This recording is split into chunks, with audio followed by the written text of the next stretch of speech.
Hello friends, அஸ்ஸலாமு அலைக்கும். Welcome to Samiya's kitchen. இன்றைக்கி நம்மளோட சமியாஸ் கிச்சனில் என்னோட ஒரு day in my life vlog தான் பார்க்க போகிறீங்க. ஆக்சுவலி இந்த vlog வந்து நான் சண்டே அன்னைக்கு ஷூட் பண்ணது. ஸோ வீடியோ எடிட் பண்ணி போடுறதுக்கு எனக்கு டிலே ஆகிடுச்சு. இப்போ தான் போட முடிஞ்சது. இந்த vlog வந்து நான் சண்டே மார்னிங்லேருந்தே ஷூட் பண்ண ஸ்டார்ட் பண்ணிட்டேன். ஸோ மார்னிங்கே வந்து பார்த்திங்கன்னா கிளைமேட் செம்ம சூப்பராக இருந்தது. அன்றைக்கி கொஞ்சம் கூட வெயிலே இல்லை. அன்றைக்கி ஃபுல்லாக வெயில் எதுவுமே இல்லாமல் லைட்டாக தூறல் மட்டும் இருந்தது. ஆனால் நல்ல சில்லுன்னு காற்றடிச்சிட்டே இருந்தது. செம்ம சூப்பராக இருந்தது கிளைமேட். ஸோ அந்த கிளைமேட் அப்படியே என்ஜாய் பண்ணிகிட்டே மார்னிங் எப்போதும் போல் நல்ல சூடாக டீ போட்டு குடிச்சிட்டு சூப்பராக டே வந்து ஸ்டார்ட் பண்ணியாச்சு. மற்ற நாள் சமைக்கிறத விட இந்த சண்டே அன்னைக்கு சமைக்கிறதுக்கு கொஞ்சம் இன்ட்ரெஸ்டாக தான் வந்து இருக்கும். ஏன்னா மோஸ்ட்லி எல்லார் வீட்லேயும் சண்டே வந்துட்டுனாலே நான்வெஜ் தான் இருக்கும். அதுலேயும் அன்றைக்கி கீ ரைஸ் பிரியாணின்னு செஞ்சு சாப்பிட்றது ரொம்பவே ஸ்பெஷலாக இருக்கும். ஸோ நானும் அன்றைக்கி வந்து பிரியாணி தான் செஞ்சுருந்தேன். நான் வந்து எப்போதுமே பிரியாணிக்கு பாஸ்மதி ரைஸ் தான் யூஸ் பண்ணுவேன். ஸோ இந்த தடவை வந்து சீரக சம்பாவில் ட்ரை பண்ணலாம் நினச்சிருந்தேன். பட் அந்த ஷாப்பில் வந்து சீரக சம்பா இல்லை. அதனால இந்த கீ ரைஸ் பண்ணக்கூடிய துளசி அரிசின்னு சொல்லிட்டு ஒன்று இருந்தது. அதுவும் பிரியாணிக்கு நல்லா வரும்னு சொல்லியிருந்தாங்க. சரி நம்மளும் ட்ரை பண்ணி பார்ப்போம் அப்படின்னு ஃபஸ்ட் டைமாக வந்து அந்த ரைஸில் வந்து நான் பிரியாணி பண்ணியிருந்தேன். இந்த துளசி அரிசி வந்து கீ ரைஸ் பண்ணுறதுக்கு ரொம்ப நல்லாயிருக்கும். ஏன்னா நான் செஞ்சுருக்கேன். நல்லா மனமாக சூப்பராக இருக்கும். பட் பிரியாணிக்கு எப்படி இருக்குன்னு எனக்கு தெரியல. ஏன்னா நானும் அன்றைக்கி தானே ஃபஸ்ட் டைமாக பிரியாணி செஞ்சுருந்தேன். ஸோ டேஸ்ட் வந்து பார்த்திங்கன்னா நல்லா இருந்தது. ஆனால் என்னதான் இருந்தாலும் இந்த பாஸ்மதி ரைஸு சீரக சம்பாலெல்லாம் பிரியாணி செஞ்ச மாதிரி இல்லை. மற்றபடி அந்த ரைஸ்க்கு உண்டான ஒரு டேஸ்ட்டில் வந்து பிரியாணி வந்து சாப்பிட்ற மாதிரி நல்லாவே வந்திருந்தது. அன்றைக்கி பிரியாணி செய்கிறதுக்கு வந்து இந்த அரிசி, இஞ்சி, பூண்டு அதெல்லாமே கொஞ்சம் வாங்க வேண்டியது இருந்தது. அதெல்லாம் கடையிலேருந்து வாங்கிட்டு வந்திருந்தேன். அது எல்லாத்தையும் தான் நான் எடுத்து வச்சுட்டு இருந்தேன். அன்றைக்கி வந்து சிக்கன் பிரியாணி தான் செய்கிற மாதிரி இருந்தது. ஸோ அதனால் சிக்கன் வாங்க போயிருந்தேன். சிக்கன் வாங்கிட்டு அப்புறம் பார்த்திங்கன்னா அந்த மட்டனும் அங்கே இருந்தது. ஸோ எனக்கு இந்த மட்டன் ஈரல் வந்து ரொம்ப பிடிக்கும். எனக்குன்னு இல்லை, எங்கள் வீட்டில் எல்லாருக்குமே மட்டன் ஈரல் ரொம்ப பிடிக்கும். பார்த்தது ரொம்ப ஆசையாக இருந்துச்சு. ஸோ உடனே அந்த ஈரலும் வந்து கொஞ்சம் வாங்கிட்டேன் கிரேவி பண்ணிக்கலான்னு. அன்றைக்கி மார்னிங் பிரேக்ஃபாஸ்ட்டுக்கு வந்து புட்டு செஞ்சுருந்தேன். ஸோ பிரேக்ஃபாஸ்ட்லேயே ரொம்ப ஈஸியான ஒரு பிரேக்ஃபாஸ்ட்னு சொன்னால் இந்த புட்டு. அப்புறம் இன்னொன்று வந்து சேமியா. அந்த கடுகு, கருவேப்பிலை, மிளகாய் வத்தல் மட்டும் போட்டு தாளித்து செய்யக்கூடிய சேமியா. இந்த ரெண்டு தான் வந்து பிரேக்ஃபாஸ்ட்லேயே வந்து ரொம்ப ஈஸியான ஒரு பிரேக்ஃபாஸ்ட்டு. ஸோ புட்டு ரொம்ப ஈஸியாக இருக்கிறதால நான் அன்றைக்கி புட்டு தான் வந்து பண்ணியிருந்தேன். புட்டு மாவு ஒரு கப் எடுத்துகிட்டு அதில் கொஞ்சமாக உப்பு சேர்த்து நல்லா மிக்ஸ் பண்ணிவிட்டு அப்புறம் இதில் வந்து அரை கப் தண்ணியை கொஞ்சமாக சேர்த்து நல்லா வந்து மிக்ஸ் பண்ணி விட்டுட்டே இருக்கணும். ரொம்ப வந்து தண்ணி சேர்த்துடக்கூடாது. நீங்கள் ஒரு கப் புட்டு மாவு எடுத்திங்கன்னா அரை கப் அதுக்கு பாதி அளவு மட்டும் தண்ணி சேர்த்துக்கோங்க. அப்போ தான் அந்த புட்டு வந்து உங்களுக்கு நல்ல சூப்பராக வரும். அதே மாதிரி புட்டு மாவில் வந்து தண்ணி நிறைய சேர்த்துட்டாலும் புட்டு வந்து அந்த அளவுக்கு நல்லா வராது. அப்புறம் மாவுலாம் நீங்கள் மிக்ஸ் பண்ணி எடுக்கும்போது அந்த மாவில் கட்டியெல்லாம் எதுவும் இல்லாமல் நல்லா உடச்சி விட்டு உதிரியாக அந்த மாவை வந்து நீங்கள் மிக்ஸ் பண்ணி எடுங்க.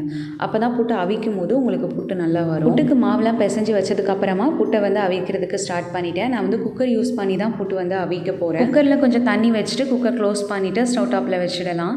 ஸோ இப்போ புட்டு குழலில் வந்து நம்ம புட்டு மாவையும் ஃபில் பண்ணிக்கலாம். முன்னாடிலாம் இந்த மாதிரி குக்கர் மேலே வச்சு அவிக்கிறதுக்கு இந்த சரட்டை புட்டு மேக்கர் வந்து இருந்தது. ஸோ இப்போ வந்து பார்த்திங்கன்னா இந்த மாதிரி நீளமான புட்டு மேக்கரும் குக்கரில் வந்து நம்ம செட் பண்ணி புட்டு அவிக்கிற மாதிரி நிறைய ஷாப்பில் வந்து வந்திருக்கு. ஸோ இந்த புட்டு மேக்கர் யூஸ் பண்ணி நம்ம குக்கரில் அந்த புட்டை அவிச்சு எடுக்கும்போது 5 நிமிஷத்தில் புட்டு வந்து நல்லா சாஃப்டாக வந்து குக்காகி வந்துடுது. முன்னாடி வந்து நான் புட்டு பானையோடு சேர்ந்து புட்டு குழல் வரும். ஸோ அந்த டைப்பில் தான் வந்து புட்டு மேக்கர் வச்சுருந்தேன். அதில் வந்து நம்ம புட்டு அவிக்கும் போது அந்த பானைக்கு மேலே, அதாவது அந்த சைடில் இருக்கிற அந்த குழாய் வழியாக ஆவி ஃபுல்லாகவே லீக் ஆகிடுது. புட்டு சரியாக வேக மாட்டுக்கு. அதனால இப்போ இந்த டைப் வாங்கிட்டேன். இது ரொம்பவே நல்லா இருக்குது புட்டு அவிக்கிறதுக்கு. ஸோ புட்டு அவிக்கிற டைமில் சைடில் வந்து நான் அந்த சிக்கன், ஈரல் எல்லாத்தையும் க்ளீன் பண்ணி வச்சுட்டேன். ஈரலில் வந்து க்ளீன் பண்ணுறதுக்கு பெருசாக எதுவுமே இருக்காது.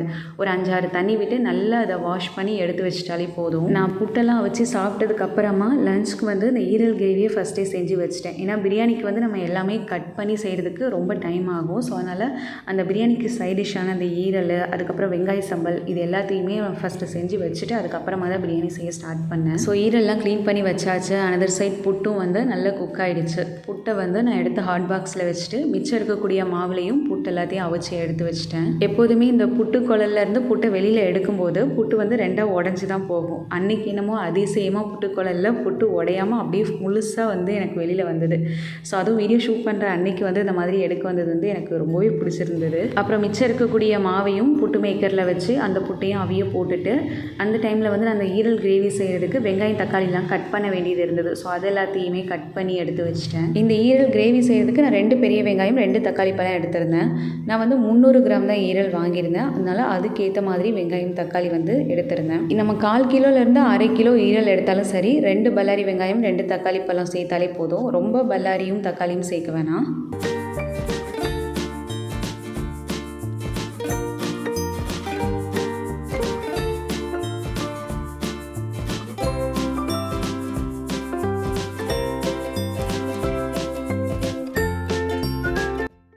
ஈரல் கிரேவி செய்கிறதுக்கு வெங்காயம் தக்காளி எல்லாமே கட் பண்ணி தனியாக எடுத்து வச்சுட்டு அப்புறம் புட்டும் நல்லா இந்த பக்கம் வெந்ததும் எல்லா புட்டையுமே எடுத்து வச்சுட்டு பிள்ளைங்களுக்கும் பிளேட்டில் வந்து புட்டு பழம் சுகர்லாம் போட்டு நல்லா மிக்ஸ் பண்ணி கொடுத்துட்டேன். நானுமே வந்து சாப்பிட்டுட்டு அதுக்கப்புறம் பிரியாணி செய்கிறதுக்கு ஸ்டார்ட் பண்ணிட்டேன்.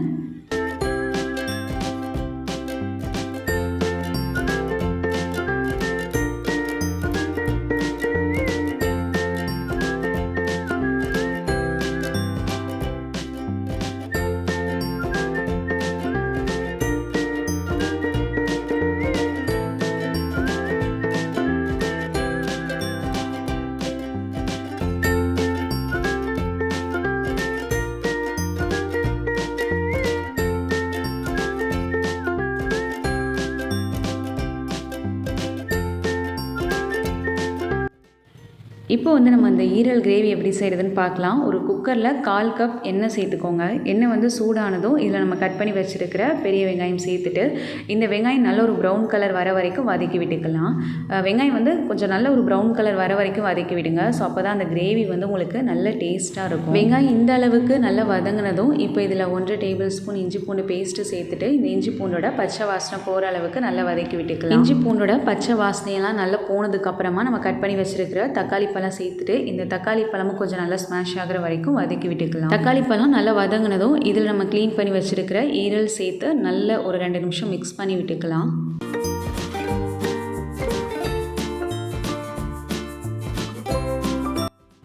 இப்போ இதில் நம்ம மசாலா ஐட்டம் எல்லாம் சேர்த்துக்கலாம். 1/2 டீஸ்பூன் மஞ்சள் தூள் சேர்த்துக்கோங்க. அப்புறம் காரத்துக்கு ஏற்ற மாதிரி மிளகாய் தூள் சேர்த்துக்கலாம். நான் வந்து ஒரு 1/2 டேபிள் ஸ்பூன் மிளகாய் தூள் சேர்த்துக்கிறேன். அப்புறம் இது கூட ஒரு 1/2 டேபிள் ஸ்பூன் மல்லித்தூள் சேர்த்துக்கலாம். 1 டீஸ்பூன் கரம் மசாலா தூள் சேர்த்துக்கோங்க. 1/2 டீஸ்பூன்லேருந்து 1 டீஸ்பூன் வரைக்கும் பெருஞ்சீரகத்தூள் சேர்த்துக்கலாம். அப்புறம் தேவையான அளவுக்கு உப்பு சேர்த்துட்டு இந்த மசாலா எல்லாத்தையும் நல்லா மிக்ஸ் பண்ணி விட்டுக்கோங்க.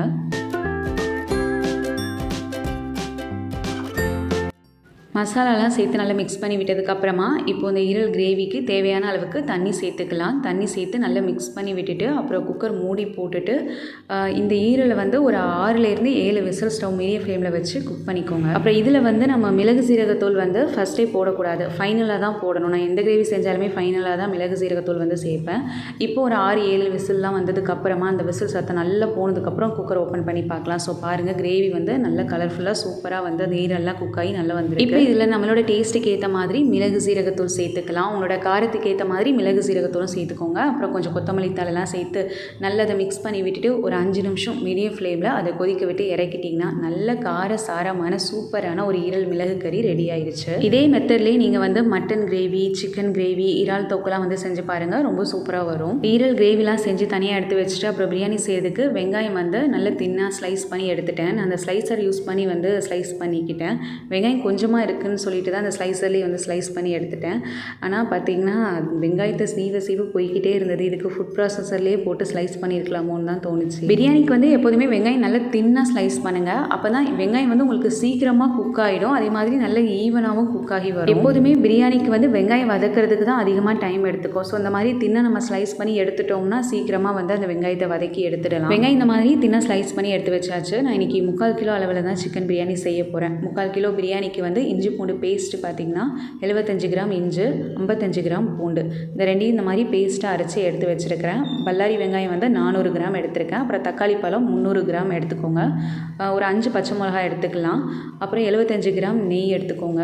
100 ml எண்ணெய் தேவைப்படும். அப்புறம் 1/2 கப் தயிர், மல்லி, புதினா, ஒரு லெமன், அப்புறம் ஹோல் ஸ்பைசஸ் எல்லாம் எடுத்து வச்சுக்கலாம். சிக்கனும் 3/4 கிலோ எடுத்துக்கோங்க. ரைஸ் வந்து ஒரு 3/4 கிலோ எடுத்திருக்கேன். ஸோ 1/2 மணி நேரம் ரைஸை வந்து நல்லா வாஷ் பண்ணி ஊற வச்சுட்டேன்.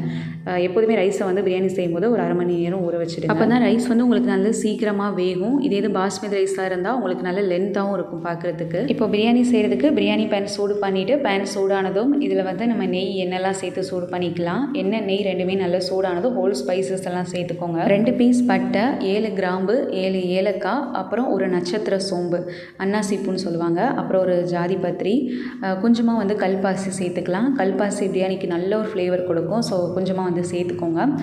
இந்த ஸ்பைசஸ் எல்லாம் கொஞ்சம் பொரிஞ்சதும் நம்ம கட் பண்ணி வச்சுருக்கிற வெங்காயம் சேர்த்துட்டு அந்த வெங்காயம் நல்ல ஒரு டார்க்கான ப்ரௌன் கலர் வர வரைக்கும் நம்ம வெங்காயத்தை மீடியம் ஃப்ளேமில் ஃப்ரை பண்ணிக்கலாம். இப்போ வெங்காயம் எந்த அளவுக்கு நல்ல ஒரு ப்ரௌன் கலர் வர வரைக்கும் வதங்கியிருக்குன்னு பாருங்கள். ஸோ இந்த அளவுக்கு வெங்காயம் நல்லா வதங்கி வந்ததுக்கு அப்புறமா இதில் வந்து நம்ம எடுத்து வச்சுருக்கிற பச்சை மிளகா, மல்லி, புதினாலாம் சேர்த்துட்டு ஒரு 2 நிமிஷம் நல்லா வந்து வதக்கி விட்டுக்கோங்க. அந்த மல்லி புதினாலாம் நல்லா சுருண்டு வரணும், அது வரைக்கும் வதக்கி விட்டுக்கோங்க. இப்போ இதில் எடுத்து வச்சுருக்கிற இஞ்சி பூண்டு பேஸ்ட்டு சேர்த்துட்டு இந்த இஞ்சி பூண்டோட பச்சை வாசனை போகிற அளவுக்கு நல்லா வதக்கி விட்டுக்கலாம். இஞ்சி பூண்டை வந்து நீங்கள் கைவிடாமல் மிக்ஸ் பண்ணி விட்டுட்டே இருங்க, அப்போ தான் அது வந்து அடி பிடிக்காமல் இருக்கும். ஏன்னா சில நேரம் இஞ்சி பூண்டு போட்டதுமே வந்து பார்த்திங்கன்னா அந்த பேனில் வந்து அடி பிடிக்க ஆரம்பிச்சிடும். ஸோ அதனால் கைவிடாமல் அந்த இஞ்சி பூண்டு பேஸ்ட்டை வந்து நீங்கள் மிக்ஸ் பண்ணி விட்டுட்டே இருங்க. இஞ்சி பூண்டு பேஸ்ட்டு நல்லா வதங்கினதுக்கப்புறமா இப்போ நம்ம தக்காளி பழம் சேர்த்து ஒரு 2-3 நிமிஷம் மட்டும் அந்த தக்காளி பழத்தை மிக்ஸ் பண்ணிக்கோங்க.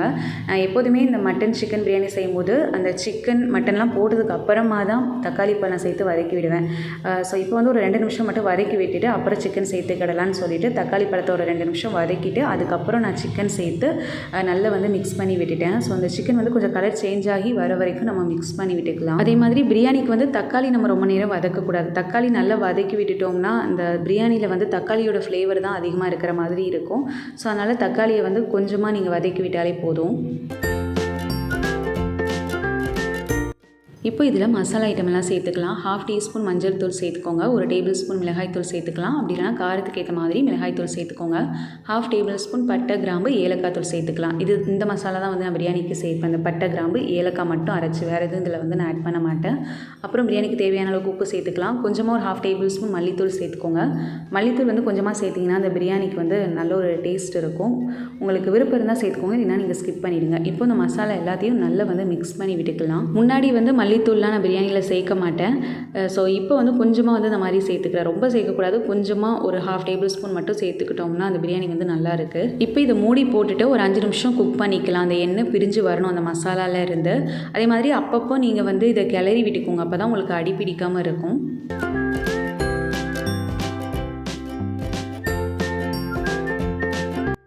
இப்போது ஒரு 5 நிமிஷம் கழித்து பாருங்கள், அந்த மசாலாவில் இருந்து இந்த மாதிரி நல்ல எண்ணெய் பிரிஞ்சு வந்திருக்கு. இந்த மாதிரி வந்ததும் இதில் வந்து நம்ம தயிர் சேர்த்துக்கலாம்.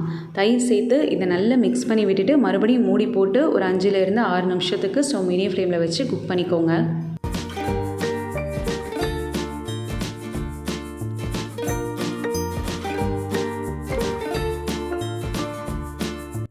நீங்கள் தயிர் சேர்த்து குக் பண்ணும்போதும் அப்பப்போ வந்து மூடியை திறந்து கிளறி விட்டுக்கோங்க, அப்போ தான் உங்களுக்கு அடி பிடிக்காமல் இருக்கும்.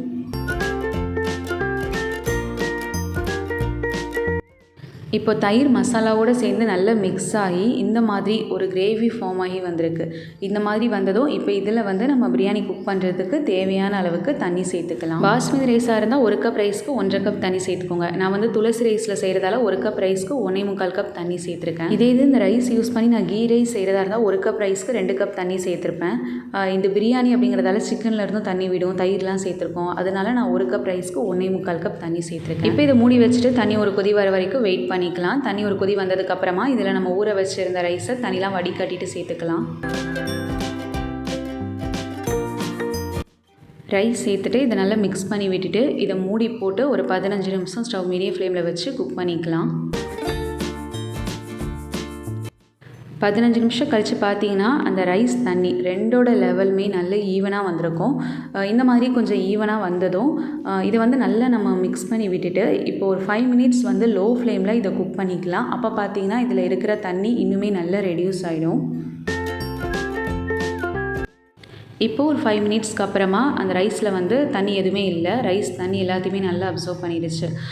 இனி வந்து நம்ம அந்த பிரியாணியை தம் போட்டுடலாம். பிரியாணி தம் போடுறதுக்கு முன்னாடி அதை ஒரு வாட்டி நல்லா கிளறி விட்டுக்கோங்க. அப்புறம் இந்த அலுமினியம் ஃபாயில் வச்சு அதை நல்லா கவர் பண்ணிவிட்டு லிட் வச்சு மூடிட்டு ஒரு பழைய தோசைக்கல் மேலே பிரியாணி பாட் வந்து வச்சுடலாம். ஃபஸ்ட்டு ஒரு 5 நிமிஷம் அந்த தோசைக்கல் வந்து சூடாகட்டும். அதுக்கப்புறம் ஸ்டவ் நல்லா லோ ஃப்ளேமில் வச்சுட்டு ஒரு 20 நிமிஷம் அந்த பிரியாணியை வந்து நீங்கள் தம் போட்டுக்கோங்க. 20 நிமிஷம் பிரியாணி நல்லா தம் ஆனதும் நம்ம ஃப்ளேம் ஸ்விட்ச் ஆஃப் பண்ணிவிட்டு உடனே ஓப்பன் பண்ண வேணாம். ஒரு 10 மினிட்ஸ் அப்படியே விட்டுட்டு அதுக்கப்புறமா வந்து ஓப்பன் பண்ணி பாருங்கள். நல்லா சூப்பராக பிரியாணி வந்திருக்கும். அதுக்கப்புறம் நீங்கள் எடுத்து சர்வ் பண்ணிக்கலாம். அப்புறம் பிரியாணி தம் போடும்போது அந்த மூடி மேலே ஏதாவது ஒரு வெயிட் வச்சுடுங்க. நான் கரெக்டாக ஒரு 20 நிமிஷம் பிரியாணி தம் ஆனதும் ஒரு 10 மினிட்ஸ் வந்து அப்படியே விட்டுட்டு அதுக்கப்புறமா நான் ஓப்பன் பண்ணி பார்க்குறேன். ஸோ ரைஸ்லாம் நல்லா பெர்ஃபெக்டாக குக் ஆகி நல்லா சூப்பராக வந்திருக்கு. இந்த பிரியாணி பார்க்கும்போது எனக்கு ஜீரக சம்பா ரைஸில் பிரியாணி செஞ்ச மாதிரி தான் இருந்தது. பட் வந்து பார்த்திங்கன்னா ஜீரக சம்பா ரைஸாக இருந்தால் இன்னும் ஸ்மெல் வந்து நல்லாயிருக்கும்.